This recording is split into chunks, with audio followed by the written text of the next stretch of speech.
Halo dulur, selamat datang di Santai Kala, tempat kalian mendengar cerita.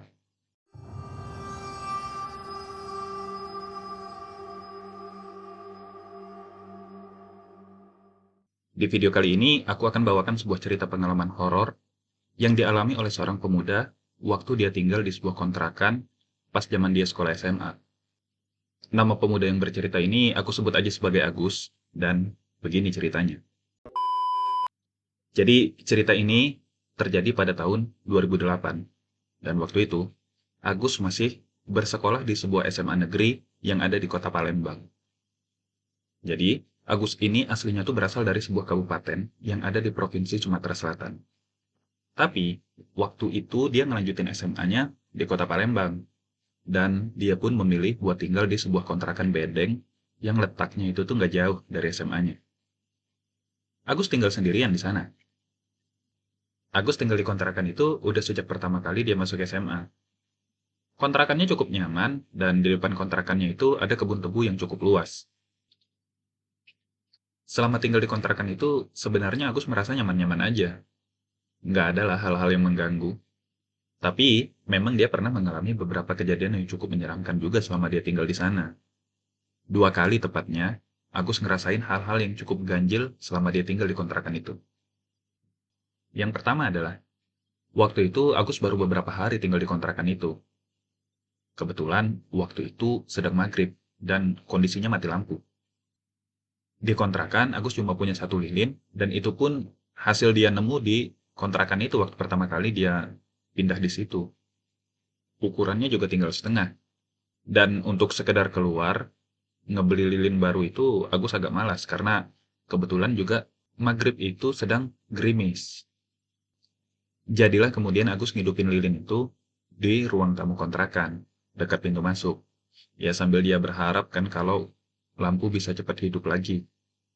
Nah, waktu itu sambil nunggu lampu hidup, si Agus duduk di dekat lilin sambil baca-baca komik. Sedang asik dia baca komik, tiba-tiba Agus ngerasa kayak ada sesuatu yang melangkah di depannya.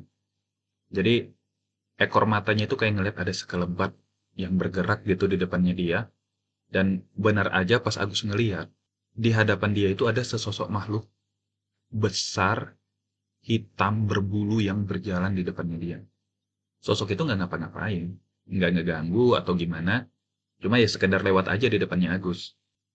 Dia lewat, masuk ke dalam kontrakannya Agus, lanjut terus sampai kemudian tembus masuk dinding kamar mandinya Agus. Ngelihat itu Agus langsung shock kan. Tapi waktu itu dia jadi nggak berani tuh mau kemana-mana. Jadilah dia cuma ya terdiam aja gitu di ruang tamu. Sampai akhirnya lampu hidup. Kejadian waktu itu tuh Agus anggap sebagai ya ucapan selamat datang mungkin dari makhluk yang tinggal di sekitar situ. Nah, untuk kejadian yang kedua, jarak kejadiannya itu cukup lama lah dengan yang pertama. Mungkin sekitar setahunan waktu itu. Dan waktu itu juga Agus sudah berada di kelas 2 SMA, dan gak tahu kenapa Agus bilang, pada waktu-waktu itu, dia sering banget yang namanya kebangun tengah malam. Gitu. Kadang-kadang dia bangun karena kepanasan, pernah juga dia kebangun karena kayak ngedengar suara ketukan di jendela kamarnya. Yang jelas, ya mungkin sekitar seminggu lebih, berturut-turut itu si Agus tuh selalu kebangun setiap malam. Dan selalu di rentang waktu yang sama, sekitar jam 1 malam. Sampailah di suatu malam, lagi-lagi waktu itu Agus kebangun. Dan pas dia cek jam di HP-nya, ya kayak biasa, jam 1 malam. Nah, biasanya kalau udah kayak gitu, Agus bakal langsung lanjut buat tidur. Tapi nggak tahu kenapa, malam itu Agus tuh ngerasa kayak haus banget.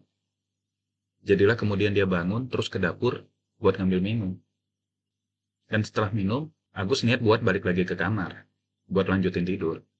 Tapi pas dia lagi jalan ke kamar, tiba-tiba Agus ngedengar kayak suara ketukan dari atas pintu depan di kontrakannya itu. Jadi di kontrakan Agus itu, di atas pintu sama jendelanya, ada ventilasi yang terbuat dari kaca. Nah, dari atas itu, Agus ngedengar suara ketukan.